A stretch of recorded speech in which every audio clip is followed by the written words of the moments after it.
আরে বুড়ি, বাসন মাজা কাপড় কাচা হলো? রান্নাটা কখন হবে?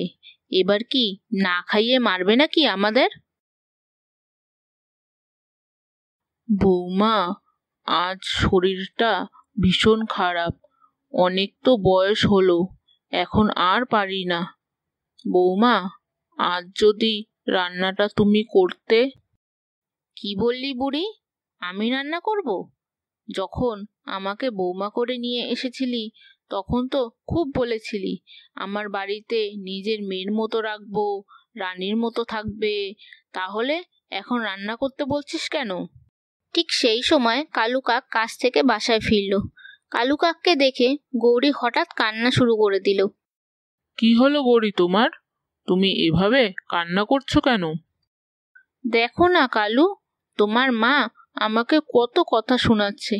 আমি সারাদিন ঘরের কাজ সামলাতে সামলাতে হাঁপিয়ে যাই। তাই মাকে বলছিলাম আজকে রান্নাটা যদি একটু করে দেয়, কিন্তু মা আমাকে বলছে তুমি কি মহারানী নাকি যে আমি রান্না করব আর তুমি পায়ের ওপর পা তুলে খাবে? না বাবা, আমি এমন কিছু বলিনি। মা, তোমাকেও বলি, একদিন একটু রান্না করে দিলে কি হতো? গৌরী তো সারাদিন বাড়ির সব কাজ করে। কালুর এসব কথা শুনে কালুর মায়ের ভীষণ কষ্ট হলো এবং সে চুপচাপ সেখান থেকে চলে গেল।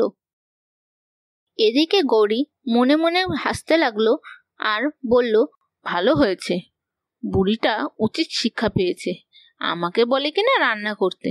যা, এবার নিজে খেটে মরগে। পরের দিন সকালবেলা, শোনো কালু, অনেক দিন থেকে ভাবছি মা বোনকে বাড়িতে একটু নিমন্ত্রণ করে খাওয়াবো। হ্যাঁ, এ তো ভালো কথা। অনেকদিন ওনাদের সাথে দেখাও হয়নি, এই সুযোগে একটু দেখাও হয়ে যাবে। যাও, তুমি গিয়ে নিমন্ত্রণ করে এসো। কালকে যেন ওনারা সকলে আমাদের বাড়ি আসে। একথা বলে কালু কাক সেখান থেকে চলে গেল। এই যে বুড়ি, এদিকে একটু শুনুন। কি হয়েছে মা? কালকে আমার কিছু বন্ধু বান্ধব ও আত্মীয় স্বজনকে নিমন্ত্রণ করে খাওয়াবো। আপনি সব রান্না করবেন, মনে থাকে যেন, আর সব রান্না যেন ভালো হয়। একথা বলে গৌরী কাক সেখান থেকে চলে গেল তার মাকে নিমন্ত্রণ করতে। কিছুক্ষণ পর টুনি পাখি গৌরীর বাসায় আসলো। গৌরী দিদি, ঘরে আছো নাকি? টুনি ভেতরে গিয়ে দেখলো গৌরীর শাশুড়ি বাসায় শুয়ে আছে। মা, কি হয়েছে আপনার? আপনার কি শরীর অসুস্থ? আর গৌরী দিদি বা কোথায়? এই অবস্থায় আপনাকে ফেলে কোথায় গেছে? মা, আমার শরীরটা ভীষণ খারাপ লাগছে, কিছুতেই উঠতে পারছি না। কত কাজ পড়ে আছে। কালকে গৌরীর কিছু আত্মীয় স্বজন ও বন্ধু বান্ধবী আসবে, তাদের নিমন্ত্রণ করতে গিয়েছে। ও আচ্ছা, আপনাকে কিছু করতে হবে না, আমি আপনার সব কাজ করে দিচ্ছি, আপনি শুয়ে থাকুন। একথা বলে টুনি সব কাজ করে দিল এবং একজন ডাক্তারও ডেকে ডেকে এনে গৌরীর শাশুড়িকে সুস্থ করে তুলল। মা, তুমি যে আমার কত উপকার করলে তুমি নিজেও জানো না। কালকে এত লোকের নিমন্ত্রণ, আমাকে একার হাতে রান্না করতে হবে। শরীরটা ভালো না হলে আমি কিভাবে রান্না করতাম? কেন আপনি রান্না করবেন? আচ্ছা মা, গৌরী দিদি কি আপনাকে দিয়ে বাড়ির সব কাজ করায়? একথা শুনে গৌরীর মা হঠাৎ কান্না শুরু করে দিল এবং টুনিকে সব কথা খুলে বলল। মা, আপনি কান্না করবেন না, গৌরী দিদিকে উচিত শিক্ষা দিতে হবে এবং সেটা আপনি নিজেই দেবেন। কিন্তু কিভাবে? তাহলে শুনুন। এই বলে টুনি গৌরীর শাশুড়ির কানে কানে কিছু কথা শিখিয়ে দিয়ে গেল।